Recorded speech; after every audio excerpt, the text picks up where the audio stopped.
Oke, pada pertemuan perkuliahan pertama kita pada mata kuliah etnoekologi, kita akan belajar terkait definisi dari etnoekologi itu sendiri dan apa aja yang akan kita pelajari selama perkuliahan etnoekologi ini berlangsung dalam satu semester. Jika kita bertanya apa sih etnoekologi itu? Etnoekologi itu secara harfiah berasal dari kata etno yang mengacu pada budaya manusia, dan kemudian ekologi yang mengacu pada interaksi antara organisme dan lingkungan fisik. Sebenarnya istilah etnoekologi ini mulai banyak muncul dari awal nenek moyang kita yang seorang pemburu dan pengumpul sampai mereka mengenal pertanian, sehingga nantinya segala aktivitas yang dilakukan oleh manusia pada saat itu pastinya berhubungan dengan alam, berhubungan dengan lingkungan mereka. Di etnoekologi sendiri, etnoekologi itu adalah bidang multidisiplin di mana etnoekologi ini mengintegrasikan teknik dari biologi, terus ada antropologi, ada etnologi, ada linguistik, ada ekonomi, dan bidang-bidang lainnya. Jika kita berbicara terkait etnologi dalam sejarah manusia, maka ada dua sisi sebenarnya yang dilakukan manusia terkait alam. Yang pertama adalah pelestarian alam. Sebagai contoh, kita bisa melihat adanya hutan adat. Di Indonesia banyak hutan adat yang dikelola oleh suku-suku atau masyarakat lokal yang ada di daerah itu. Artinya manusia sudah mulai bisa berinteraksi dengan lingkungannya melalui pelestarian. Kemudian contoh lainnya yang mungkin gampang dilakukan adalah pembudidayaan tanaman obat keluarga pada pekarangan rumah. Hal ini juga masuk dalam pelestarian alam, di mana masyarakat menanam jenis-jenis tumbuhan obat di pekarangan rumahnya, walaupun pada hakikatnya ada beberapa tumbuhan obat yang bukan berasal dari daerah tersebut, tapi masyarakat mengembangbiakannya di pekarangan rumahnya. Hal ini tentunya bisa membawa dampak positif bagi yang memelihara dan juga mungkin bagi masyarakat lain yang membutuhkan, karena lebih gampang dicari dibandingkan langsung mencari ke dalam hutan. Namun di lain sisi ada juga sejarah manusia yang merusak alam. Contohnya di Faroe Island, itu daerah di Denmark. Jadi di sana ada festival pemburuan paus secara besar-besaran yang dilakukan setiap tahun. Ini salah satu contoh bahwa ternyata hubungan manusia dengan lingkungan itu tidak selalu positif, ada juga hubungan negatifnya.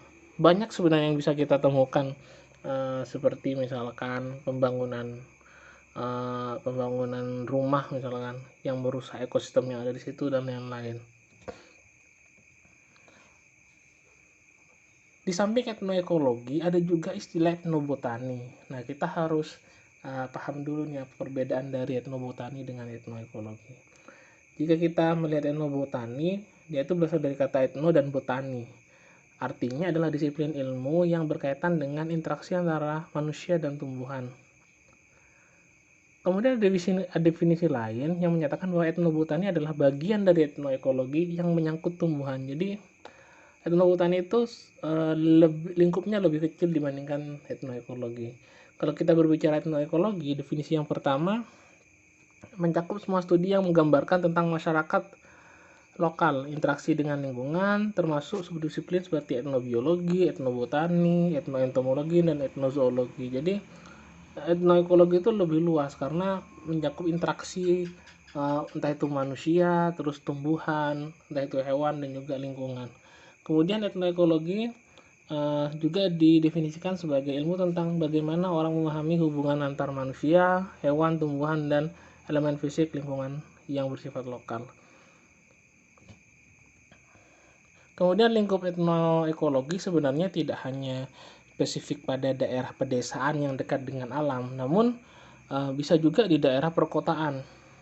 Karena daerah perkotaan pun terkadang secara langsung manusia itu juga berinteraksi dengan alam. Apakah mereka nanti melakukan pengrusakan di situ, atau mungkin mereka melakukan beberapa inovasi di dalam perkotaan, misalkan ada taman kota dan lain-lain, itu juga termasuk dalam lingkup etnoekologi. Ketika kita berbicara etnoekologi, maka hal itu juga berkaitan dengan pengetahuan masyarakat atau dikenal dengan traditional ecological knowledge, atau kita bisa singkat dengan TEK. TEK itu disebut sebagai kumpulan pengetahuan dan keyakinan kumulatif yang diturunkan melalui generasi ke generasi melalui transmisi budaya tentang hubungan makhluk hidup satu sama lain dengan lingkungannya. Artinya pengetahuan dalam pelestarian lingkungan itu sebenarnya adalah pengetahuan yang diturunkan dari satu generasi ke generasi yang lain. Selanjutnya, TEK juga disebut sebagai sebuah atribut masyarakat dengan kontinuitas historis dalam praktek penggunaan sumber daya. Biasanya ada sejarahnya, kenapa masyarakat misalkan pada beberapa daerah mereka boleh memburu suatu hewan, namun mereka membatasi buruannya, hanya boleh memburu sekian hewan saja pada satu tahun gitu. Nah, di situ ada nilai historisnya, ada nilai sejarahnya. Kemudian biasanya TEK ini berkait dengan masyarakat yang non-industri atau yang belum banyak mengenal teknologi maju. Biasanya cenderung ke arah masyarakat pribumi atau suku tradisional.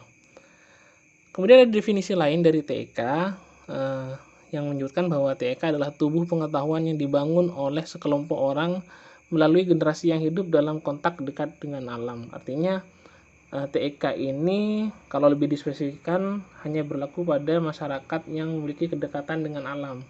Ini termasuk sistem klasifikasi, serangkaian pengamatan empiris tentang lingkungan lokal, dan sistem manajemen diri yang mengatur penggunaan sumber daya. Artinya masyarakat secara tradisional yang hidup dengan alam, mereka memiliki manajemen bagaimana sih cara mereka mengelola lingkungan yang ada di situ. Jadi kalau kita berbicara etnologi, maka ini ada hubungannya juga dengan TEK atau traditional ecological knowledge, atau simpelnya bisa kita sebut sebagai pengetahuan lokal masyarakat tradisional. Jadi pengetahuan masyarakat dengan etnologi itu sangat berkaitan. Ketika masyarakat pengetahuannya terkait alam itu sifatnya melestarikan, maka alam yang ada di sekitarnya itu juga akan lebih asri. Nah, ketika pengetahuannya bersifat pengrusakan, karena beda-beda, ada satu suku dengan suku yang lain itu terkadang beda. Ada yang, tapi kebanyakan mereka lebih ke arah pelestarian, walaupun ada beberapa yang ke arah pengrusakan. Selanjutnya di perkuliahan ini kita akan belajar apa aja sih? Yang kita akan pelajari pertama-tama adalah praktek etnoekologi pada masyarakat di Indonesia pastinya.